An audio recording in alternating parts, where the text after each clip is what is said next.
again, my friends. This is Litecoin Lawton. Happy Cinco de Mayo. I hope everybody's keeping it together, keeping their heads on, screwed on straight. We're coming at you live from the beginning of the Great Recession. I think I'm going to call it. Cheers to the Great Recession. I hope you guys are doing good tonight. Cue the fire, Johnny Bravo. I see what you're saying in charts. They're looking kind of ugly. So the things that I'm excited about and I want to talk about, because I want to be positive and I love making money in recessions. I love bear markets. I wish people could appreciate bear markets the way I do. This is the time to make money, you guys. This is the time to get rich. This is the time when things are on sale. We have a fire sale. The project decentralization is great because it doesn't go anywhere. It's not a company going out of business. You can't kill a decentralized project. Censorship resistant. It's a really hard one for me right now. True decentralization. I think we're even kind of developing a definition as a community about what that entails. Shiba INU, I really love this coin, dude, because I don't give a sheeps, and I just have so I've been buying some land. My first couple NFT metaverse lands, and I've been trying to figure out if this was a good investment or not. We'll see how it goes out, and how the graphics designers and the AAA gaming company comes in and see if who takes on this project. I actually just signed a petition, or just started a petition to get Blizzard involved in this. I think it would be super cool. Especially if they could incorporate Diablo and World of Warcraft and Overwatch, and there's they could combine. They have the power to combine their games because they own the intellectual property. And if we got Blizzard to design the Shibaverse, that would be ridiculous in my opinion. I feel like that would be the king of the possible metaverse lands. And if you want to be the best, then do something. I still think World of Warcraft is still the most popular game, right now. I don't know, there's probably I think Minecraft is up there too, but kudos to Sheeb. If you guys want to support my petition, you can go sign it. I think I might have a link below.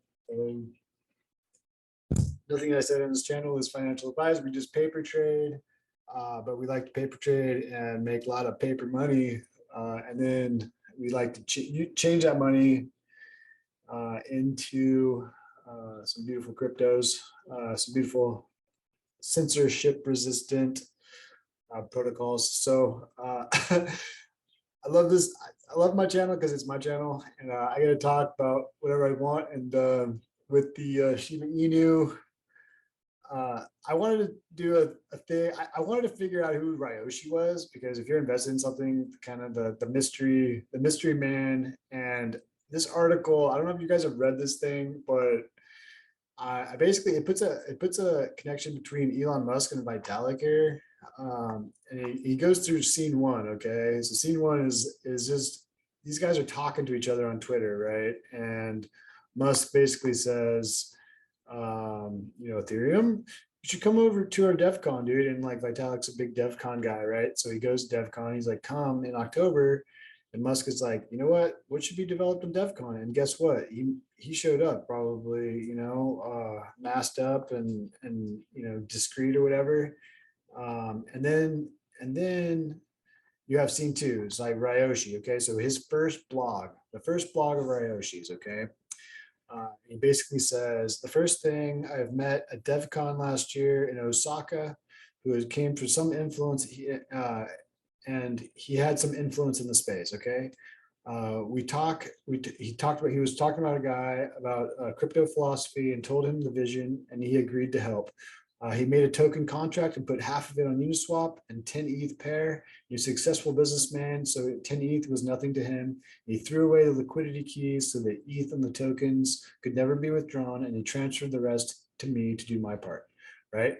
So he basically, the summary is that two figures, met to start the Shiba Inu vision, right? And to pinpoint the roles, and they met at DevCon DevCon. So, and then scene 4, right? So, actually, scene 3, I am Ryoshi. So he's talking about I am Ryoshi. Well, he's not a billionaire because a lot of people started tweeting Ryoshi and was like, "Hey, you must be a billionaire by now because you just went up like 1,000,000%, right?" And he's like, "No, actually, I actually don't own any sheep, right? So I'm not a billionaire." He did it. He did it basically because he feels like he has a role to play, and it can't be pure and unbiased if he's worried about the price going up and down and taking profits and all that. So he didn't want to have to worry about. He wanted to develop something pure and the purity of what it was, right? And not be part of it, just kind of like Charlie Lee. And that's why, I am Litecoin Mountain. And I love that. I love that because, Litecoin was my first crypto that got me involved in the space. So I'm super grateful for Litecoin. I think it's super undervalued.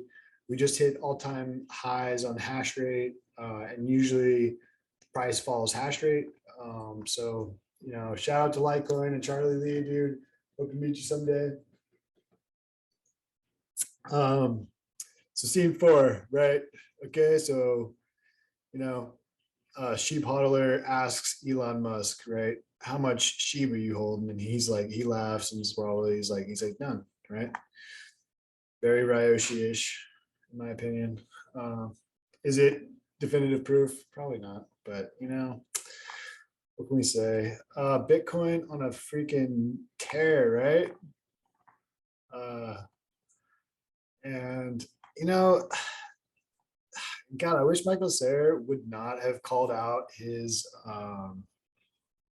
margin call limit, right? Like if you don't want to get margin call, you don't put it in the crosshairs of all these other rich sons of bitches, like be like, oh yeah, we'll put Michael Saylor under 21,000. Like, why would you? I would never have said that. I don't know why those guys do that because they constantly get messed with by other billionaires. Uh, you know, I don't think it's ever going to go to 21,000. And honestly, if this thing breaks down, we'll go to the weekly here. I mean, that's just way under the Brontosaurus's feet, right? So based on technical analysis, the Brontosaurus has spoken that we shall not go.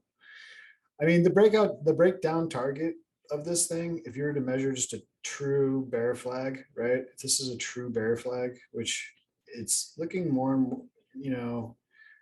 more, it's looking less like a bear flag, honestly. But it could be a bear flag here. So that's the worst case scenario, right? And the target down here is like pretty far down here. It's pretty far down here. It's it is bouncing, testing that last all-time high at 20,000. So if we zoom out, it'll be, it's the target's the old all-time high, which is pretty typical for Bitcoin. It doesn't usually test like, I mean, it doesn't usually go all the way down to like the very bottom of the market, right? So it like holds something like this went way from this bull run, it went way up, right? Wish I was part of that one, you guys. Honestly, I'm a little jealous people who were part of that one. I was like, I got in like right. This is where I got in right here, and then I've been on this ride for most of the time, right?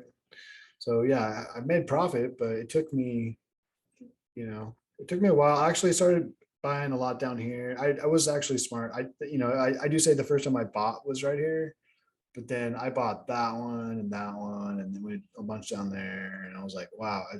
I learned dollar cost averaging, and that's like my plan, right?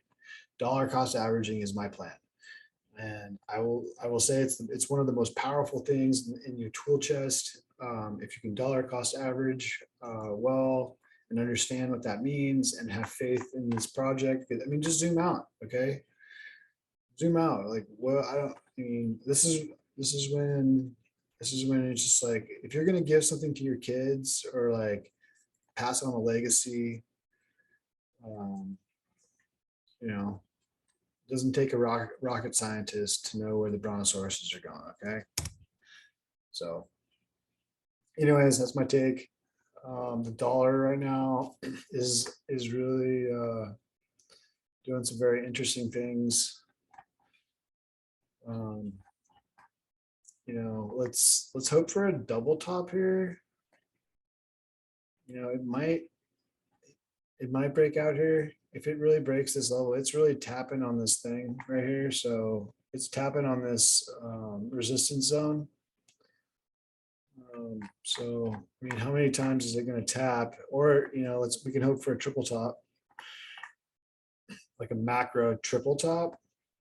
It seems less likely. It seems less likely this is like a head and shoulders or something pattern. But the all-time, we have to be prepared for this worst case scenario, guys. This 3 years of the dollar being at like 120. If it goes way up here,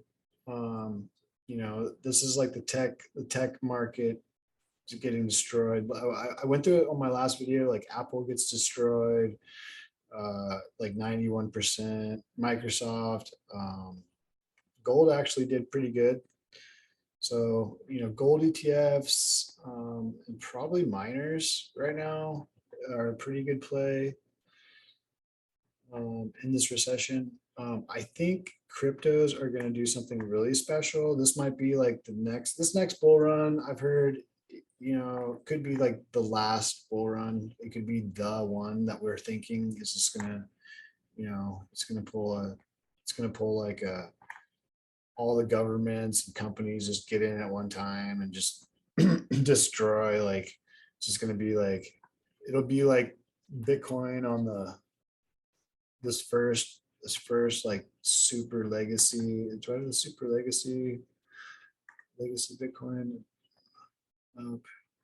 Yeah, so like this legacy, it'll be like something like this, from like 0 to 89,000%, 82,000%. I think we're gonna do something like that, you guys. It'll just, everybody's thinking that this curve right now is what's going to play out, that everything's like leveling off. But we haven't had Google or Apple, or like we have El Salvador, you guys, and like Turkey or something. I forgot what the other one was, but it's like maybe 2 countries now that have put it on their books with all the money that's like out there, right? Like, it's pretty crazy if you zoom out and you look at this thing, and then so ETH. I can turn on my indicators for you guys right now. I don't know if you want to look at some small scale stuff. We can look at small scale. On a small scale, things are looking a little bit ugly, right? Anything on ETH? Let's go back to Bitcoin for a second on the cipher here. Move myself out of the way. I'm gonna go on the 4-hour because this is a little bit too crazy. We are having some bullish divergence here. It's starting to turn around. Money flows in the negative right now. This bullish divergence might have already played out though on that last little pump, right? So we had this Litecoin showing some pretty massive bullish divergences. I don't think that what we just saw, that like little 6, this is actually showing like we have secret divergence. Litecoin's actually looking pretty nice, actually still. The hash rate again is so, it's the highest it's ever been. It's the most secure the network has ever been. We have Mimblewimble and privacy coming up. Are you kidding me? And Litecoin's out of the top 20. It's ridiculous. The room that Litecoin's going to run right now, and I can show you guys this on the Litecoin Bitcoin chart. This is what I think is going to happen, you guys. Okay. On Litecoin. Because I love Litecoin. This thing is going to make people that are paying attention, that have been in cryptos for a while, and are underestimating Litecoin, okay? Who's basically in every single exchange except Litecoin, every single almost, like it's hard to name an exchange that does not accept Litecoin at this point in time. And even if the target of this thing is like 2% of a Bitcoin, okay? This is what this chart's saying. Like if this thing breaks out, the first stop is like, not that much, like, not even 1% of a Bitcoin, but that's the first stop. But honestly, a true breakout of this thing could be like very significant. And the top of this thing is at basically 2% of a Bitcoin. So go back to Bitcoin. What is 2% of a Bitcoin? It's at. I mean, the other thing is that chart. So this chart, the things that could happen here is Bitcoin could just fall. What I think the scenario is going to happen is that Litecoin's going to rise. Bitcoin will also rise at the same time because they usually rise together. But Litecoin's just going to rip Bitcoin a new one as far as the gains on this thing. And so, so this thing's gonna take off together probably in this recessionary period when people kind of like panic and do like a double take and they're like, oh, the Fed only raised rates 0.5%, so we should panic and get out, right? So and what's also going to happen is the banks are going to fail, right? The banks are going to die at like 2 or 3%. Like the banks die. They have to raise rates well over 10% just to try to combat inflation. They can't do that all at once. And then this is like the most historic 0.5% rate hike that's been in like 10 years, right? 10% rate hike is unheard of. Does Jerome Powell have that nuts to kill all the banks? And then if he kills all the banks, what's going to happen to like, how are we going to deal with, it's going to turn into a new system. So like that value of money is not going to, it's going to transfer it's going to transfer the wealth into like physical assets basically, and commodities. So, and also cryptos. So like cryptos are going to receive a ton of this, and like we're just so small that even like a fraction of it comes into cryptos and they view it as superior money, which it's basically, Michael Sayers says it's a pristine collateral, which makes sense, right? It's a pristine collateral. You can bomb another country, but you still can't take its Bitcoin, right? You can take its gold. You can bomb another country and take its gold and take its cash, right? If it has physical cash for some reason, but you can't take its Bitcoin. Like, how are you going to take its Bitcoin unless you try to trick it or something? But then they literally still have to send you the Bitcoin, right? Like, they're not going to, maybe they can hold a gun to your head and be like, hey, give me your Bitcoin. That's like the only thing, that they can do. But, the government can do that, I guess. The government can do that. But it's a lot harder, I say, okay? Because a lot of times you can divide keys and have like, I don't know how the government works, but like, I'm sure there's like fail safes that one person's not like the Bitcoin key master, right? So, it's a pristine collateral among civilized companies doing business, and it's something that no government or entity is in control of. So I really like that. I love decentralization. I think it's one of the greatest things that have come about. I will go into Doge here. Sorry for my rambling, you guys. it's a pretty crazy economic environment right now. I'm actually really excited about it. So it's an honor, if you're still watching this, to be part of this together, because together we'll be strong. Um, I still think Doge is going to have a breakout here. We're looking really. I mean, these patterns just play out over and over and go over again in Doge's life. They go up, and it's just like these violent. If you can hold hold on to your lunch on these roller coaster rides, 83%, you will be a millionaire. Your patience will be rewarded, because I mean, Musk's putting you on the moon, right? So it is too bad that he's the creator of Sheebs, and when that gets out, I don't know what Doge is gonna do. I do I do think that both of them are gonna these two dogs are gonna ride together for a little bit. So um, I don't know what the long term outlook is going to be for these. So I would recommend holding some gold, um, and some silver. So it's really good to balance your physical and your digital assets, you guys, in my opinion. Also for food, and shelter, and community. These are things that you need to invest in: protection, security. Gold is looks like it's kind of doing this like macro cup and handle formation. Um, this is still valid as long as this retracement doesn't go past 30%. So right now we're at like a 10% retracement. To invalidate a cup and handle here, it would have to go down to like pretty far down here. It's supposed to be pretty far. It's pretty far down here.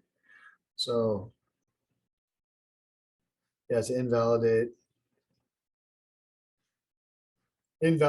you would have to go pretty far down there. We haven't reached that limit yet, so I'm not really worried about gold. Gold is it's also the ruble is backed by gold now. So the Russian ruble is seemingly backed by precious metals right now. I don't know what's going on with the war. And I mean, there's a narrative out there, but I don't know. I want people to understand that, they're not, unless they're in Ukraine and dealing with it, or in Russia. I don't know what the leadership was like. I don't know what's going on over there, really. I hope I just wish people would stop fighting. And I don't know why. I don't know what the end game is for the booty. I don't know what his end game is. So I, you know, I hope I just hope people are start treating people with that we're inclusive, inclusive, and that we're part of the same thing. The separatism is the thing that's going to kill us all, right? Thinking that you're separate from everybody else, separate from the earth, separate from each other. Um, the only thing that's going to save us is coming together, and that's what if you ask our grandparents, that's the thing that grandma used to say. She's like, that's the thing I'm worried about. In the Great Depression, you know we all came together. We didn't have anything, but we shared, and we came together as communities, and we gave people, we rotated work, and we rotated money, and we shared what we had. And today it's not like that. It's like people are like on their own quests and their own phones, and you barely talk to each other on the anywhere. And there's like, you're lucky if you do know your neighbors, and like you know who they are and stuff. You're lucky. You consider yourself lucky, because a lot of people don't, and most people out there, they think that they're separate from everybody else, and they are, and they're not. Like we breathe the same air. We make up the same things. Like the things that make you happy and make you sad, or we all feel pain, right? Like things are probably more similar than you realize. So anyways, Litecoin Lawton, I'm out, you know, if you guys want me to cover something, let me know. I got GameStop Willie, if he's out there. GameStop's in the king of the memes is in the same channel right now. So you know, we're waiting for everything here. The dollar is the thing that we're really looking at right now. It's starting to break above this level of support right here, this historical level. And if it does breach, you know, it's gonna suck up all the rubles and the pounds and the euros out there that are just getting printed into oblivion, because other countries haven't stopped, you guys. We stopped, and we're thinking about selling back now. So now there's a whiplash basically worldwide. The money printers are have to come off, and depending on how fast they come off, the strength of the dollar is going to rise, right? So we'll see how that goes. Silver's in this channel too. Basically all my assets are in this like channel of some sort right now. Litecoin again, just descending wedge. I think this is a pretty bullish pattern. So this is where we make money, guys. Stay strong. Litecoin Lawton out.